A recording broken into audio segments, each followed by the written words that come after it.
Hi, I'm an old guy and I do maths. Function of x is, as you see it here, x cubed minus 2ax squared plus x minus 1. A is a real number. If this function is divided by x plus 2 and the remainder is 5, the question is, what is a? Now, some people might be tempted to do this.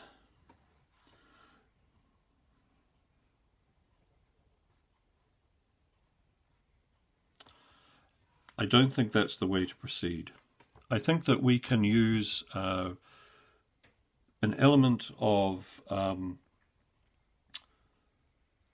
remainder theorem, and we can get ourselves an answer without the hit and miss of this, because all you've got here is a factor, your function, and a remainder, and somehow you've got to by hit and miss find what a is. It's not the way to do it. So what are we going to do? Well, if x plus 2 is the thing we're dividing by, then if we put x equals negative 2, as in if we put negative 2 into this function and get a remainder of 5, we should be able to discover what a is.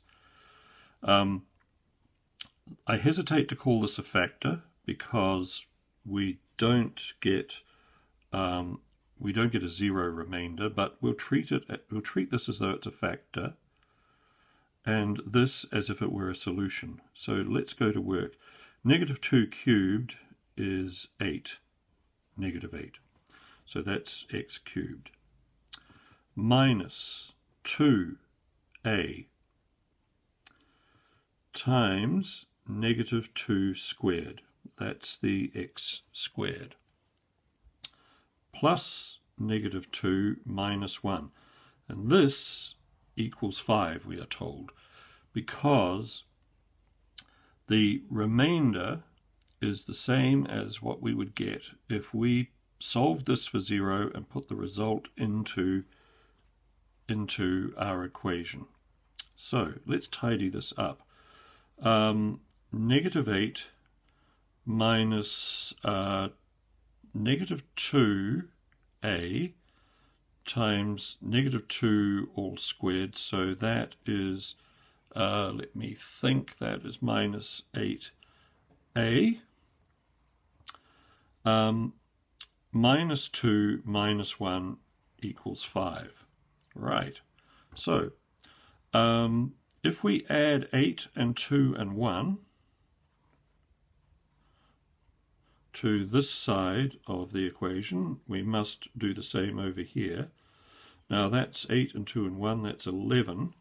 So what we wind up with is negative 8a equals 16.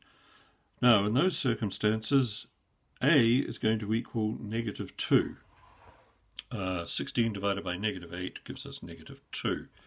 That is our potential solution. Now, we need to check that.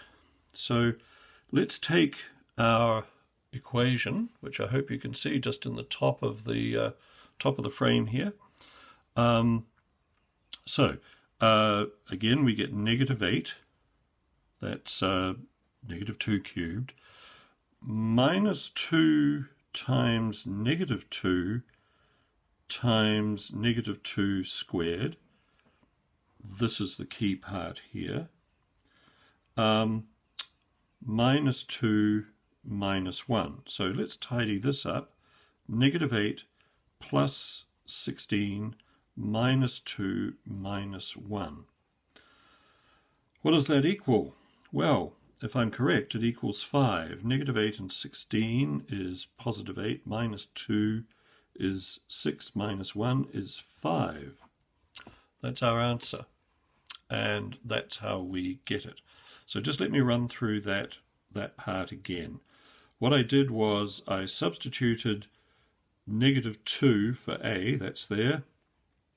Everything else remains the same. Negative 8 times negative 2 times negative 2 times negative 2 all squared, that's squared and becomes positive 4, minus 2 minus 1.